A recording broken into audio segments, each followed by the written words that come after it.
माझे नाव श्रावणी चंद्रशेखर राठोड, वर्ग 6. माझ्या गटाचे नाव सुनीता विल्यम आहे. माझ्या गटातल्या विद्यार्थ्यांचे नाव पंखोडी पूजा पूनम हे आहे. चला तर मग आपण दिवस व रात्र हा प्रयोग करून पाहूया. पृथ्वीचा जो भाग सूर्याच्या विरुद्ध दिशेने असतो त्या भागावर प्रकाश पडत नाही, तेथे अंधार होतो, त्याला आपण रात्र असे म्हणतो. पृथ्वीचा जो भाग सूर्याच्या समोरासमोर असतो त्या भागावर प्रकाश पडतो, त्याला आपण दिवस असे म्हणतो. चला तर मग आपण हा प्रयोग करू. या प्रयोगाला लागणारे साहित्य पृथ्वीचा गोल, बॅटरी व सूर्यासाठी वापरलेली टॉर्च आहे.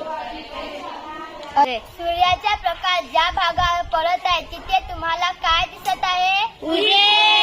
म्हणून तिथे दिवस आहे. त्याच्या विरुद्ध दिशेला काय दिसत आहे तुम्हाला? म्हणून तेथे रात्र आहे. चला, अशा प्रकारे आपल्याकडे दिवस व